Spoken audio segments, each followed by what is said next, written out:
Annabelle Scobie is a local Eora Sydney-based artist and is our Independent Artist of the Week this week.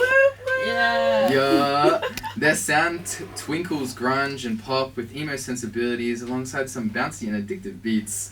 She also frequents collaborations with artists such as Lil Pixie and Cherry Ripe, who also make up a group called Girls in Eora with Annabelle.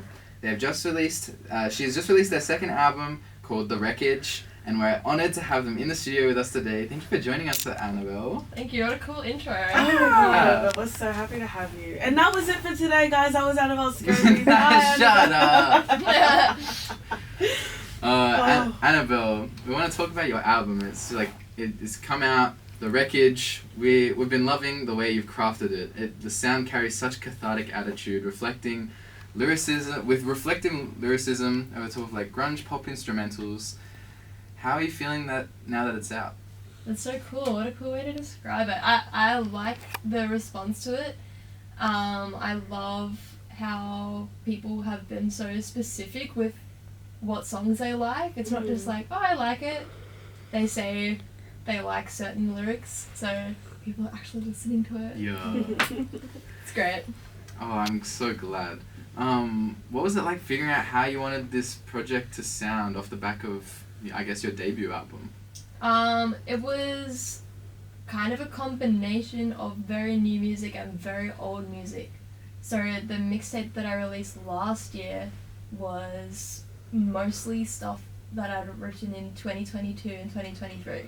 And then I went into a backlog of my hard drive and revisited some stuff for this album, for The Wreckage, and then brought it to a kind of new level because I'd learned more and I'd had more life experience. Yeah. Absolutely. And is all of it produced by you? Yeah, I produced all of it except there was one track called Darkest Secret that my friend Bonnie produced, and they moved to Melbourne recently. Well, not recently, a year or so ago. But they lived in Marrickville when I lived in Lewisham a couple years ago. So we lived really close, we worked on it together, and then I ended up like splitting it into two songs. So Darkest Secret and Now I Know Your Darker Parts, I Think You're So Pathetic was both from the session I did with Bonnie. So shout out Bonnie Knight. Yeah. Those tracks are so special. I remember listening to them and I was like, yes. Yeah. Yes. Like just quickly, like Bonnie is such a cool producer, and I definitely was very inspired by them to like produce stuff myself. So. Yeah. There was also a track called Highway, and it's like just like straight instrumental. Yeah. It's a really cool beat. Like, maybe would you release a beat tape one day? Oh yeah. I mean, I send people beats a lot. I've been sending my friend Mo a couple of beats and stuff. I make use of different beats. Like that's more of a, I guess, dancey beat. But I make a lot of rock beats. I call them beats, but they're literally, it's like just guitars. Yeah, maybe. Sometimes I just don't want to sing. Like that's literally yeah. Yeah, that's hard. That's valid and hard. How's like the process of producing for you? Like, you obviously love it. Like how? Oh, yeah. Yeah. Super love it. It's one of my notes on my little page here. Is like I'm passionate about producing. It's really cool. I like telling people that I produce stuff because like I think like sometimes it's like annoying when people get surprised because like, oh, like you produce, but sometimes it's not annoying because it's like, no, like let's talk about this. Like why is it surprising? Like there's not many people that do it that are females that end up like being really like in the industry. Like there's so few females in the industry that are producers. Like there's heaps of female producers. Like, there's literally absolutely. Almost the same amount.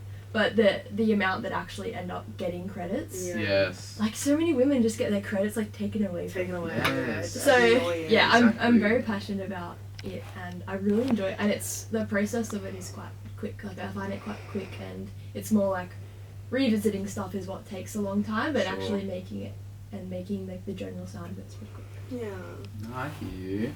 Was there any other sounds that you like felt like you wanted to take on or plan on taking on when you like I guess revisited these older sounds that you didn't get to on the album?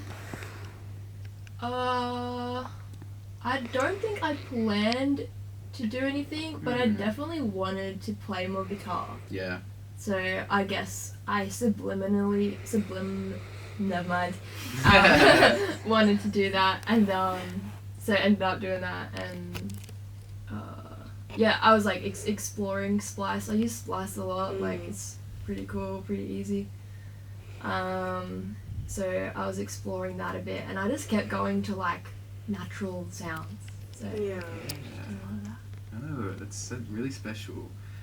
Was there any like particular inspirations crafting this project at all? Yeah, I'm really inspired by Tired Lion. Yeah. She's kind of like always the top of my list. She's it was originally like a 4-piece band from Perth. And then she moved to Brisbane and then kind of became a solo artist. She's gone on a very interesting journey. But yeah, her sound is one that I've followed all along her life, and now she has a baby. And I'm waiting for her to release another album, and it's excruciating because I'm like, let's go, like get the kid to school, let's make an album. But yeah, I think she's really cool, and her husband is what's his name? Luke Boredom from Violent Soho. Oh, yeah. Oh, love Yeah. it, love it, love it, love It's it. a really cool couple. Yeah. Oh, that is fun. So her music is like Cat Allergy is literally just like Tired Lion, but with an Annabelle swing to it. Annabelle Yeah. into it. Bro, I feel like I haven't heard Tired Lion in that long. I need to like get back into it. Yeah, go back into it. Like the album Breakfast for Pathetics was a CD that I played in my car like over and over. Like my car, like if you let a CD go, it just like goes over and over. So I'd go on like an hour drive or something. And it would just go We're just like, yep, let's go again. Yeah. It was so good. Of course. Yeah. We love to see it. So Annabelle, I kind of want you to walk us through the process of you realizing that music was something you wanted to do. Like, you being a musician was like the end all be all.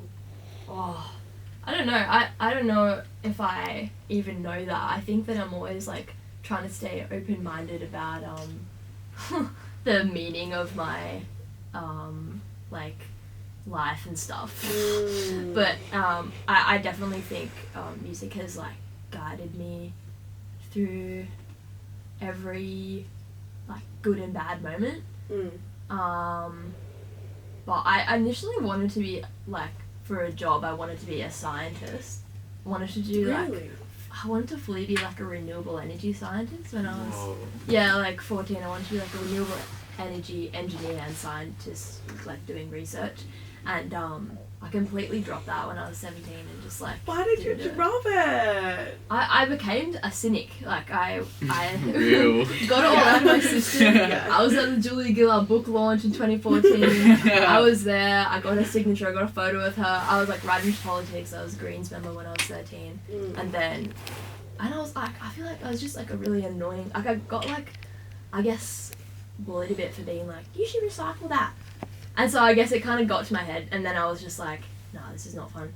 And then dropped that and just like started forming bands and stuff. Yeah. Like I just like was in so many bands. Yeah. Well, I mean, like I was in 2, but I was like doing gigs like all the time, and yeah. Was this while you were still kind of like a teenager, like the bands, or a bit after? Yeah, my first band was called Friday Park. Shout out Charlotte and Bella, the original founding members, and then also Lucy, Mel, and Olivia were also in it, and we were all in year 11 together. So that was when I was 16, and then I was in another band called Spit Chewy. Shout out to them. Spit Chewy. Yeah, it was cool, and that was a cool band. Played heaps gigs. And then everyone kind of went to uni. Yeah. I went to TAFE, and it was just kind of like. It's like, oh, okay, I'm the creative. I'm the real creative one. Yeah. I I went to TAFE, and I was studying like screen and media. And I was like, eh. And then, it kind of got a bit like trickier. Like I was like paying rent and stuff. Yeah, of course. So, yeah, like I feel like my musical journey started when I was like very young, but Yeah. it's taken a while for it to really be like solid. Yeah, who cares? That's good. You're here now, though. Yeah. And I want to ask, like, with those bands, like, was it kind of the same genre of sound that you create now, or totally different? I feel like it's come in a circle because when I first, like, one of my first songs I made with Friday Park was called Stale Biscuit. Oh. And I recorded it on my laptop, and like I had a version of Ableton where you could only have 8 tracks as a max, like it was like Ableton Lite. Oh. So like imagine like a rock song but you can only have 8 tracks. So I had like a very particular sound to it. It was just like very like simple.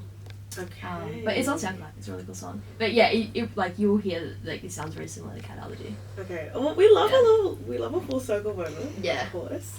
And I guess talking about music and songs, you literally, and SoundCloud, you released a new song yesterday. Oh yeah. Yeah, and it's called Maria DVD Store. Yeah. Tell us about it. Yeah, so I grew up in Maria. That's also called like Ewan Country. The Aboriginal country is called Ewan Country. And I went to Maria High, and like I didn't move. I moved to Wollongong when I was like 16, so most of my life I spent there. And the DVD store is a place that I went to like 3 times a week. Really? Yeah. That's so cool. That's so lovely. Yeah. I miss the DVD store, I'm not gonna lie. I know. It really like Yeah. makes me want to cry. I think. Yeah. Like, 'cause No, it's closing yeah. down. Like we're Oh, They're like wow. they're rare finds, I feel. I know. The DVD stores. Yeah, The you don't see closest, Civic. the closest thing I see is like you go in like a shopping center and it's like the DVD like. Do you know Like what the I'm rack- talking like the rack in, thingy, like, and then a- it's like automatic. I don't know how to explain it. But Wait, like, what? Like it's automatic? Wait, what do you yeah, mean? it's like think of like a vending machine but for DVDs. Wait, DVDs? Yeah. Wait, I've never seen this. Oh, maybe it's just like a Minto thing. Maybe it's a Minto thing, Minto? Minto. Bro, I just be seeing them in Woolworths, like just the DVD Yeah. racks. Oh, okay. I see the racks, but we have like automatic ones, but they're kind of like Whoa. pissing off now too. So. Yeah, I remember they used to have those in the IGAs. And Yeah. stuff. Oh my Yes. gosh. Yes. Oh my god. All right.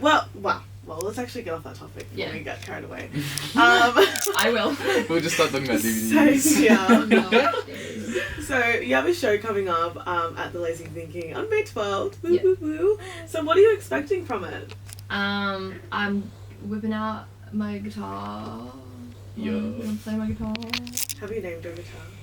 I haven't. It's funny. Like, I feel like I don't name instruments. I name like all my stuffed toys though, but I haven't named any of my instruments. I just feel like I just kinda- That's like so good though. Because Yeah. everyone names their freaking instruments. Yeah. You're gonna be like, no, unnamed. Yeah, so- I just feel like, I don't know. I haven't really been able to find a name that can like encapsulate Yeah. it. But I also I feel like naming things is hard because like what if it breaks and then it's like.